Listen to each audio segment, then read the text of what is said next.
Well, my guest is former president of PENGASSAN and also former president of the Trade Union Congress, Mr. Peter Esele. He's live in the studio for us to have this conversation. Good afternoon, Mr. Esele. It's really good to have you for this conversation. Good afternoon. Thank you for having me. I think we should start with the intervention of government. You've seen government running in so quickly to address the issues because when PENGASSAN sneezes, we know what that means. Cutting gas supply, cutting crude oil supply, that's the live wire of Nigeria's economy. So how does that come to you first with the intervention of government? I think the intervention of government is a welcome development. But again, I also know that basically a lot of Nigerians, I go through the social media space and I also follow through on a lot of media pronouncement. And I also feel there should be need for us to also educate Nigerians so that Nigerians should also be aware of why PENGASSAN is doing what they're doing. And also, I know I saw the coordinating minister for economy, and I also listened to what he was saying. Now, one of the things that Nigerians are angry about is that the NNPC refinery has not been working, and here we have a refinery that is working. It's as if PENGASSAN want to cripple the refinery. And I want to make it clear that PENGASSAN is not out there to cripple Dangote's refinery. And if PENGASSAN want to do so, I will also come out openly and also go up in arms against PENGASSAN for wanting to cripple that refinery. For anybody to think PENGASSAN want to do that, that is far from the truth. But we also need to look at management should not be allowed to decide who should belong to the union. That is the biggest problem here. Now, if 800 Nigerians working for Dangote refineries have made up their mind to be part of PENGASSAN, they should be allowed to be part of PENGASSAN. Dangote refinery must be allowed to operate, and also Nigerians working for Dangote refineries must also be allowed the right to unionize. So if we go by the law, there is no need for any of this.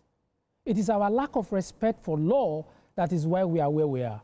The refineries can run. I am so happy for the refineries. I'm so happy for what Dangote have done. And I'm also happy that Dangote refinery is guaranteed the country energy security. But Dangote's refinery too must also allow Nigerians working for him to also have what I call job security. And one thing that PENGASSAN brings is that PENGASSAN brings a document that is between the management and the workers to define their relationship. That is what PENGASSAN is after.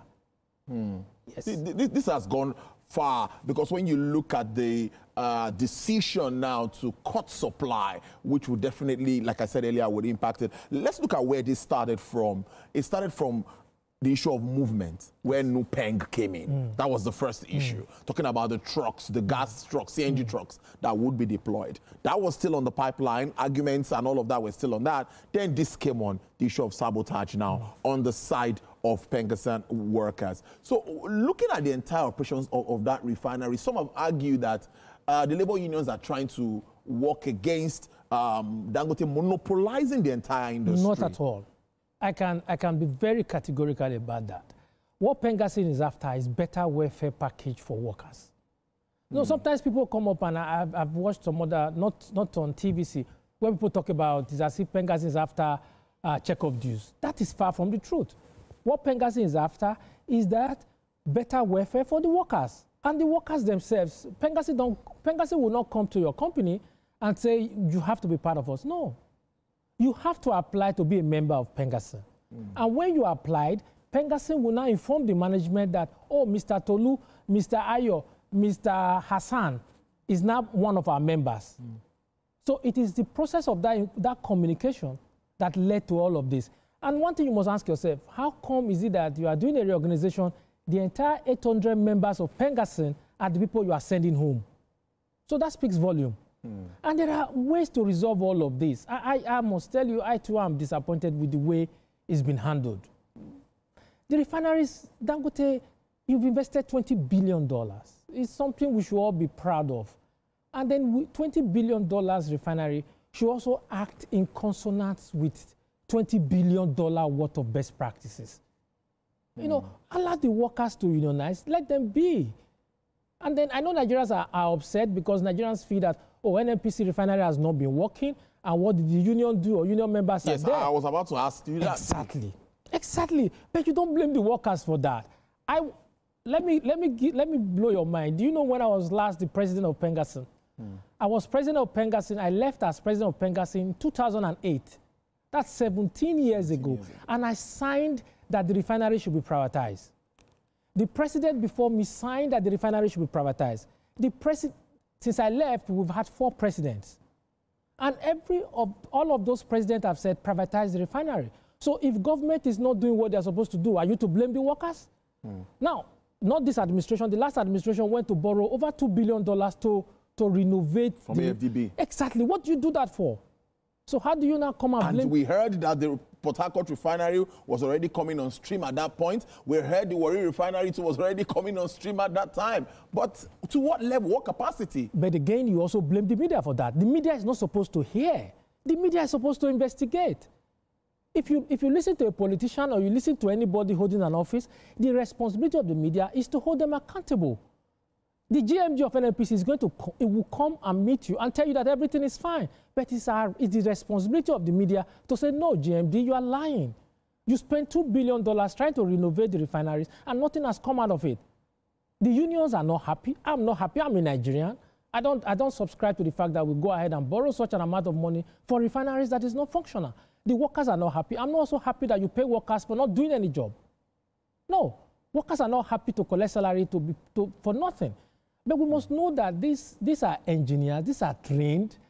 They are not roadside guys. No, these are trained, they want to do their job. So if nothing is happening, you don't have to blame the union workers.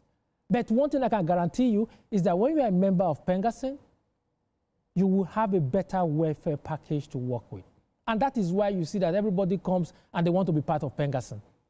PENGASSAN will guarantee you, make sure that you work in the most fair environment that is safe for you to work with better welfare. You can't have a Nigerian engineer, you've been trained overseas, and then you are coming to work for a company and your salary is not up to 200, 250,000. What are you doing in oil and gas?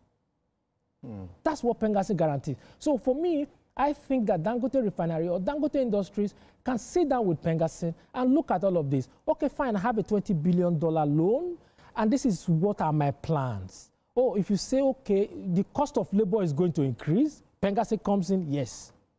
I'll be very frank with you.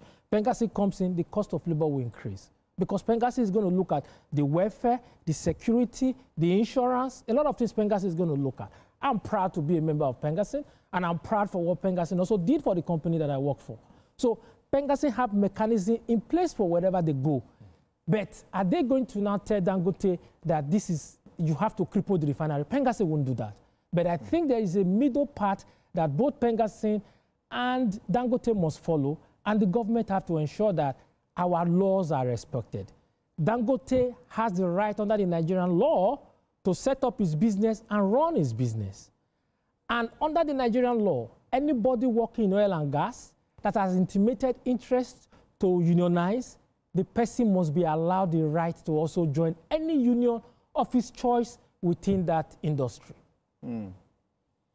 The impact on the masses is something that is it for me. One is already we're seeing queues. We're already seeing queues because I'm sure even there'll be panic buying in some cases. Everyone wants to fill their tanks and all of that. Now, this is in a two-way. The tanker drivers still have their own ground with Dangote, talking about the deployment of the trucks. That's on one side. Now cutting off supply, you know, that's also another one. What do you also make of this impact on us as the masses? Because we even see we're expecting reduction in price moving forward.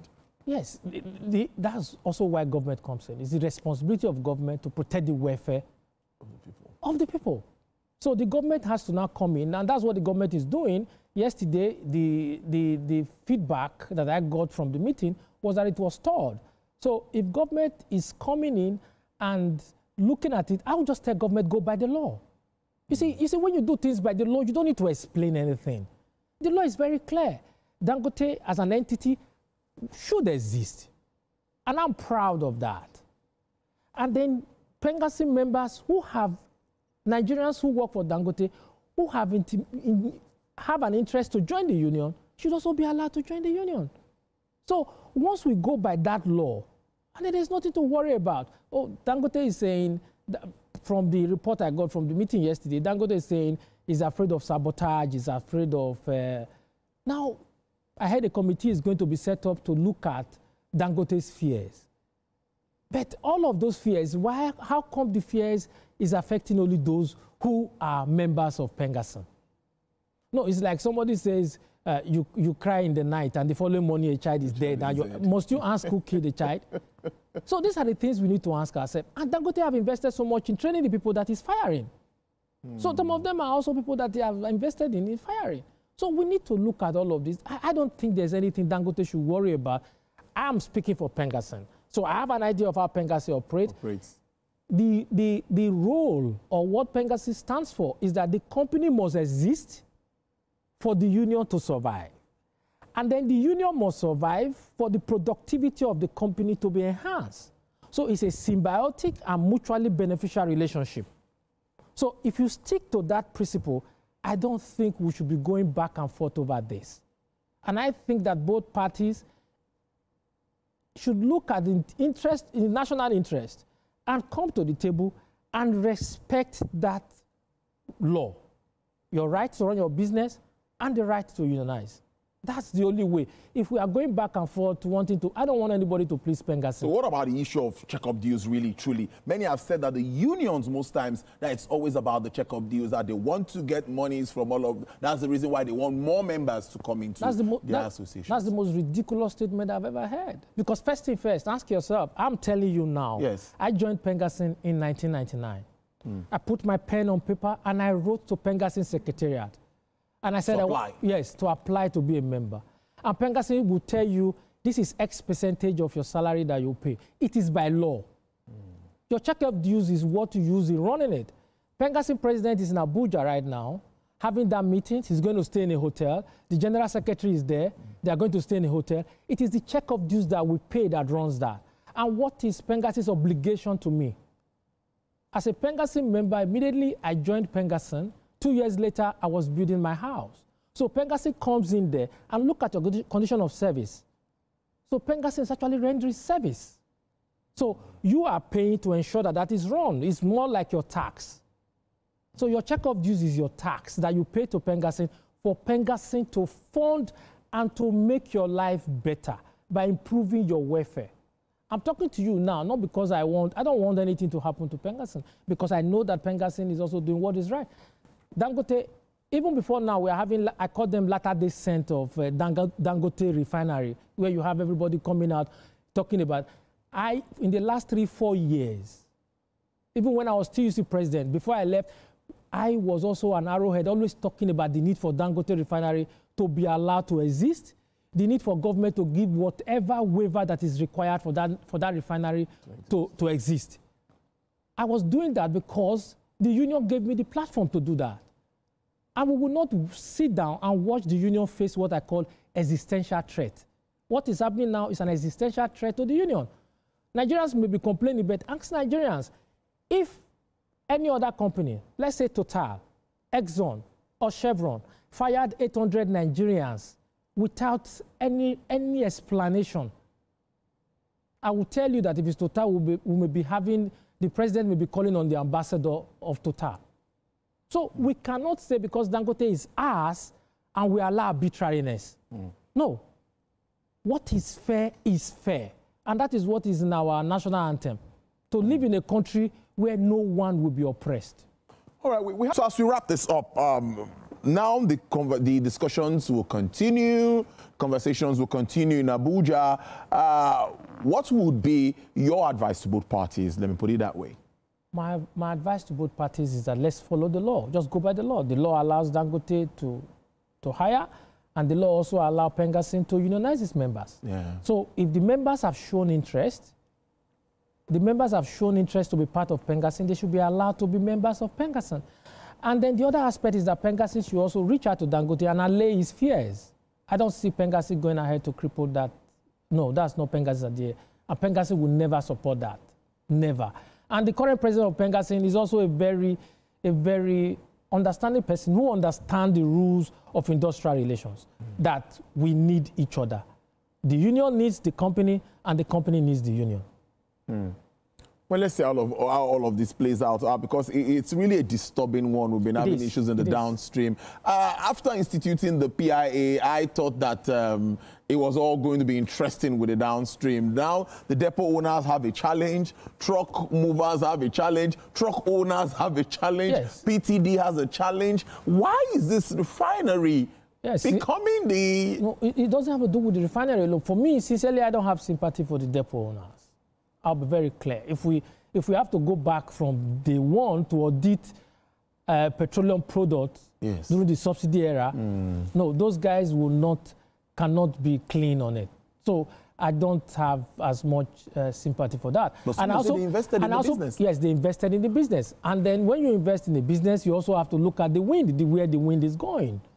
So are you going to expect that Nigeria will be importing petroleum product for life? Everybody knows that Dangote Refinery is coming on stream, so you plan your business. Are we expecting that NNPC Refinery will not work? So probably they were believing that for the rest of the life, NNPC Refinery will not work. So that invariably means that there was also internal sabotage. I'm alleging. Alleging. Yes, I'm alleging that means there must also be an internal sabotage that is making the refineries not to work. So what we need to ask ourselves, and that's why I'm an advocate, I've always been an advocate, that the refineries be privatized. We can do it along the NLNG line. That can be done. Then you talk about the truckers. There are a lot of issues that, on that trucking issues, that I think that even NUPENG also need to sit down and look at his own modus operandi and see if there are areas that can be amended to be able to allay the fears of Dangote. Yes, Dangote is afraid that he doesn't want to be held to ransom tomorrow. In case there's any strike or something. Yes.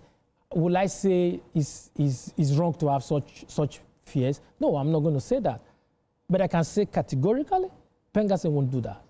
So all you need to do is sit down with PENGASSAN, allow them to do their unionization, and then let them have collective bargaining agreement with the Dangote Refinery. So once you have collective bargaining agreement, and then the terms of engagement is spelled out, and then the terms of conflict resolution is spelled out. I was on another interview yesterday, and I told them, I said, PENGASSAN can threaten, but look back. How many of your words have PENGASSAN shot? PENGASSAN gives you notice. But to just go ahead and sack 800 workers, do you even know what that says about the image of PENGASSAN? I want to join you, and then I lose my job for wanting to join you. So you are going to have other people who will want to join PENGASSAN tomorrow who will not be afraid. Of course. And therefore, management will not be the one to dictate whether you unionize or you don't unionize. That is an existential threat to PENGASSAN, and it's also an existential threat to workers, because you can no longer be able to negotiate your wages. So management can wake up and say, I'm paying you ₦1 when you are generating 1 million. So that is where PENGASSAN comes in. PENGASSAN ensures that, oh, we are not saying you should give us all your money. No. But we are saying, look at the safety of these workers, look at the financials, look at the economy, look at inflation. That's what PENGASSAN does. And the check of dues that I've heard a lot of people talk about is the tax we pay for PENGASSAN to deliver. And I can assure you, this Osifo-led administration in PENGASSAN has been delivering on the welfare of the oil and gas workers in Nigeria. Mr. Peter Esele, I must thank you so much for coming into the studio. Former President PENGASSAN, former President TUC, I really appreciate you and your views with regards to this very important topic of discourse. Let's see what happens after the meeting today. Thank you for having me. All right, then. Well, we'll take